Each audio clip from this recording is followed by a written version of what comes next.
নমস্কার বন্ধুরা, history lessons by Ayan রায় চ্যানেলের পক্ষ থেকে তোমাদের স্বাগত জানাই। একটি গুরুত্বপূর্ণ বিষয় আপডেট করবার জন্য আজকের এই ভিডিও তোমাদের সামনে আমরা প্রেজেন্ট করতে চলেছি। দেখো, এইচএস সেমিস্টার সিস্টেমে হবে সেটা তোমরা অলরেডি জেনে গেছো এবং আশা করব যে তোমরা এর যে সিলেবাস এবং নতুন যে আপডেট হচ্ছে সে সম্পর্কেও ওয়াকিবহাল। আজকের যে ভিডিওটা, এই ভিডিওটা একটা গুরুত্বপূর্ণ আপডেট তোমাদেরকে একটু মনে করিয়ে দেওয়ার জন্য, এবং অবশ্যই এই ভিডিওটা শেষ পর্যন্ত দেখবে। যাদের কোনো সমস্যা থাকবে অবশ্যই আমাদের কমেন্ট সেকশনে কমেন্ট করো, তোমাদের এই কমেন্ট আমরা এক্সপেক্ট করব। আর যারা এখনও পর্যন্ত আমাদের চ্যানেলের সঙ্গে যুক্ত হওনি অবশ্যই সাবস্ক্রাইব করে নাও হিস্ট্রি লেসন্স বাই অয়ন রায়। দেখো, টিচিং লার্নিং নিয়মে দ্বাদশ শ্রেণীতে উঠবে পড়ুয়ারা। কি এই বিশেষ নিয়ম? তোমরা হয়তো আগে অনেকে এডুকেশন সাবজেক্ট পড়তে গিয়ে এই টিচিং লার্নিং শব্দটা শুনে থাকবে, কিন্তু বাস্তবে টিচিং লার্নিং পদ্ধতি কী বা কিভাবে এটা মেনে চলা হয় সেইটা দেখবার জন্য অবশ্যই কিন্তু আমাদের এই ভিডিওটা শেষ পর্যন্ত দেখো।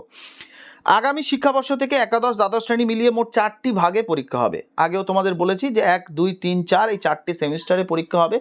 এখানে কিন্তু কোনো রকম ফাইনাল পরীক্ষা বা ফাইনাল ইয়ারের পরীক্ষা বলে কোনো কিছু হচ্ছে না।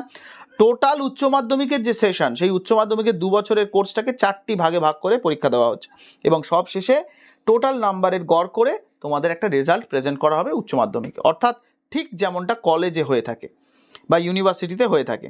তো এখানে কি বলা হচ্ছে এটা একবার দেখে নিই আমরা ভালো করে।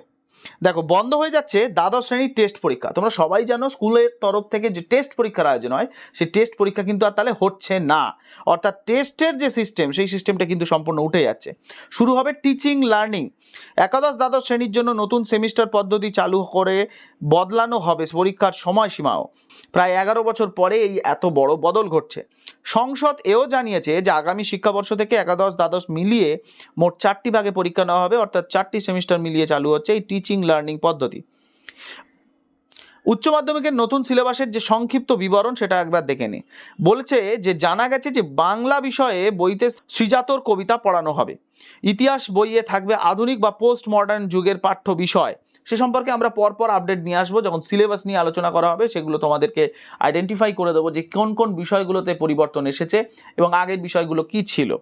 সময়ের সঙ্গে তাল মিলিয়ে চলতে গুরুত্ব সহকারে পড়ানো হতে পারে কৃত্রিম বুদ্ধিমত্তা বা এআই। দ্বাদশের পরীক্ষায় বসতে হলে কত নম্বর পেতে হবে সেটাও কিন্তু এখানে বলা হয়েছে সিলেবাসে।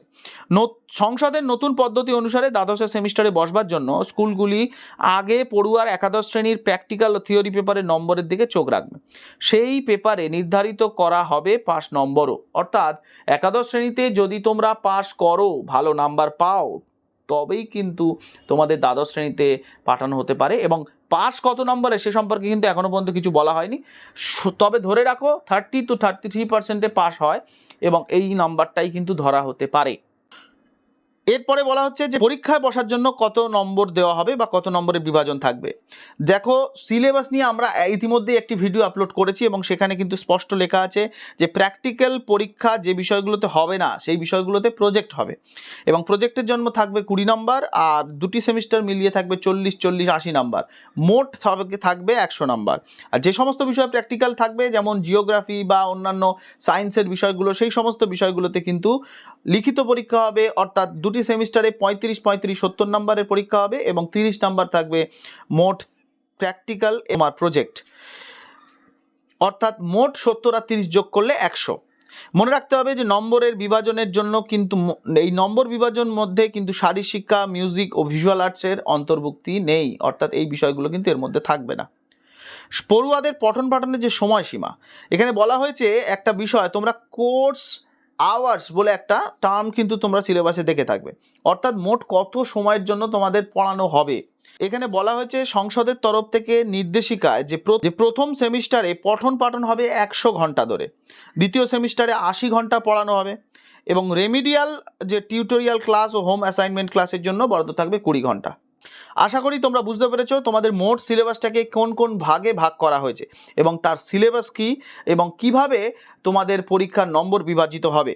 সমস্ত বিষয়টা আরও বিস্তারিতভাবে বলা আছে প্রত্যেকটা সিলেবাসে, এবং তোমাদের যদি অবশ্যই এই বিষয়ে পিডিএফ লাগে আমাদের টেলিগ্রাম চ্যানেলে যুক্ত হও, সেখানে তোমাদের পিডিএফ বিনামূল্যে পেয়ে যাবে। প্রত্যেকটি বিষয়ের প্রত্যেকটি ক্লাসের পিডিএফ আলাদা আলাদা করে দেওয়া হচ্ছে। এবং এখনও পর্যন্ত যারা আমাদের চ্যানেলটিকে সঙ্গে যুক্ত হওনি অবশ্যই যুক্ত হয়ে যাও। হিস্ট্রি লেসন্স বাই অয়ন রায়, পাশের বেল আইকনটাকে প্রেস করতে একদম ভুলবে না। সবাই ভালো থেকো, সুস্থ থেকো। Thank you, thanks for watching.